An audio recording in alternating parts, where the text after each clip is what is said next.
Happy Monday po sa ating lahat. Ako si Benison Estareja. Sa ngayon po patuloy ang epekto ng Intertropical Convergence Zone or ITCZ dito po sa timog na bahagi ng Mindanao. Ito yung linya kung saan nagbabanggaan po ang hangin from the northern and southern hemispheres. As a result po kapag nagbabanggaan yung mga hangin, may mga makakapal na ulap at may tsansa rin po ng mga pag-ulan. Bagamat hindi tuloy-tuloy, ay posibleng minsan malalakas po ito overnight, lalo na sa may Zamboanga Peninsula, Bangsamoro Region, Socsagen at mga probinsya ng Davao Oriental at Davao Occidental, kaya't mag-ingat po sa banta ng mga pagbaha at pagguho ng lupa. Sa natitirang bahagi naman ng Mindanao, Luzon and Visayas, asahan pa rin po within the next 12 hours or overnight ang partly cloudy skies at minsan sinasamahan din po yan ng mga pagkulimlim at mga pag-uulan na isolated or mga localized lamang po, no? Hindi naman ito nagtatagal. Dahil sa easterlies, kung dito sa may Visayas at natitirang bahagi po ng Mindanao at mga localized thunderstorms by nature, kapag sobrang init ng panahon at mataas ang moisture, dito sa Luzon may tendency po talaga na magkaroon ng mga pag-uulan. Samantala, for the next 3 to 4 days or within this week, wala naman tayong nakikitang bagyo na papasok ng ating Philippine Area of Responsibility. However, posible na may mabuo within the next 5 days sa labas ng ating par na low pressure area at papasok ng ating Area of Responsibility by next week. So lagi po tumutok sa ating mga updates. By tomorrow, araw po ng Martes, that's May 19, malaking bahagi pa rin po ng bansa ang bahagyang maulap at minsan maulap ang kalangitan. As early as madaling araw, may tsansa na po ng mga pag-ulan. Dito sa bahagi po ng Aurora, Quezon, and Mindoro provinces, again, wala itong kinalaman sa anumang weather disturbance. Habang pagsapit ng umaga hanggang tanghali, generally fair weather conditions or madalas naman magiging maaraw sa malaking bahagi ng Luzon. Pagsapit po ng tanghali hanggang gabi, madalas na yung mga kaulapan, lalo na po dito sa may areas ng Cordillera Region at sasama din po ng mga localized thunderstorms or yung mga pulupulong pagkidlat or pagkulog pa rin, lalo na dito sa may Calabarzon, Metro Manila, and even Central Luzon. Magbaon po ng payong kung lalabas ng bahay. Magagamit niyo po yan sa direktang sikat ng araw sa umaga at sa mga pag-ulan pagsapit ng hapon.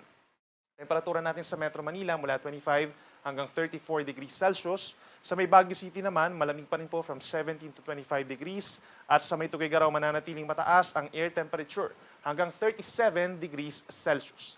Sa ating mga kababayan po dito sa may Palawan at malaking bahagi ng Visayas, as early as morning, may chance din po ng mga pag-ulan. Isolated lamang dito sa may areas po ng Panay, Northern Negros, and Northern Cebu. At simula umaga hanggang tanghali, medyo magki-clear or aaliwalas naman po yung kalangitan for Palawan and Visayas. Sa dakong hapon hanggang gabi, meron ding mga isolated thunderstorms or mga isolated rain showers na katulad po ng mga nangyayari noon itong mga nagdaang araw, panandalian lamang, usually mga isang oras po ang tinatagal nito at yung ibang mga pag-ulan po, minuto lamang ang tinatagal. Temperatura natin sa may Puerto Princesa mainit bukas mula 26 to 34 degrees Celsius habang sa Kabisayaan mula 25 to 33 degrees ang air temperature. At sa ating mga kababayan po sa Mindanao, umaga pa lamang may tsansa na ng mga kaulapan at pagkulimlim sa may Zamboanga Peninsula, ilang bahagi pa ng Bangsamoro Region, Socsagen, and Davao Region. Yan po ay dahil pa rin sa ITCZ, pero posibleng mabawasan ang epekto nito pagsapit po ng tanghali at hanggang gabi po, most likely mga localized thunderstorms na lamang ang mararamdaman po sa malaking bahagi ng Southern Mindanao.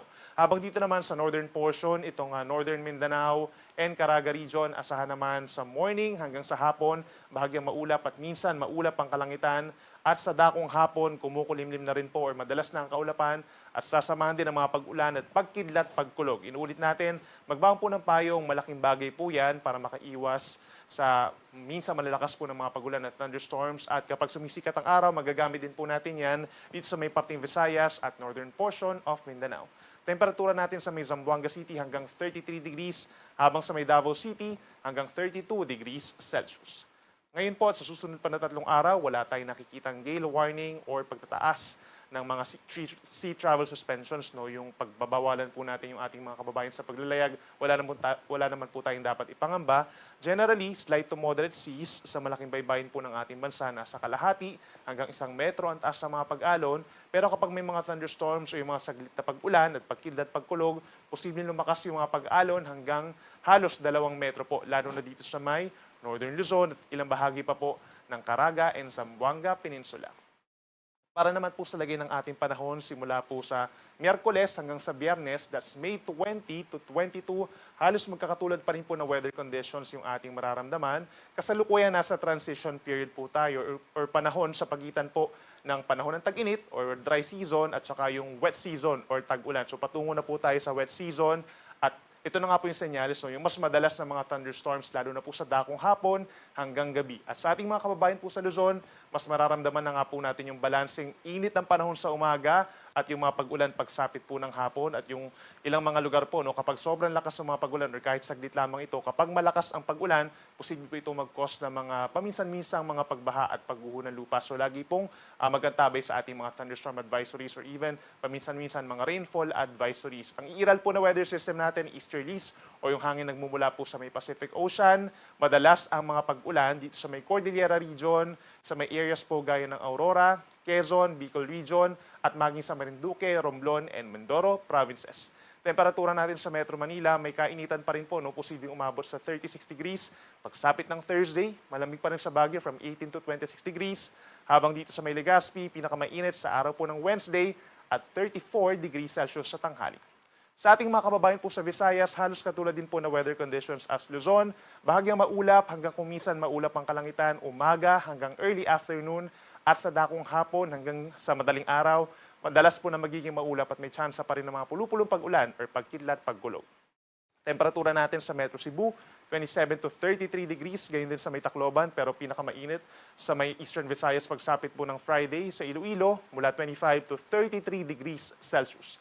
At sa ating mga kababayan po sa Mindanao, magbaon po ng payong, lalo na po yung mga mag-e-enroll at yung mga papasok pa rin sa kanilang mga trabaho simula po Wednesday up until Friday, magiging madalas pa rin ang mga pag-ulan, lalo na po sa dakong hapon hanggang gabi. Wala po itong kinalaman sa anumang low pressure area or bagyo dahil po ito sa ITCZ at yung easterlies o yung silanganin nga po, pinakamadalas sa mga pag-ulan sa may Zamboanga Peninsula, sa may Lanao Provinces, Maguindanao Provinces, Soc-Sargen and Davao Region.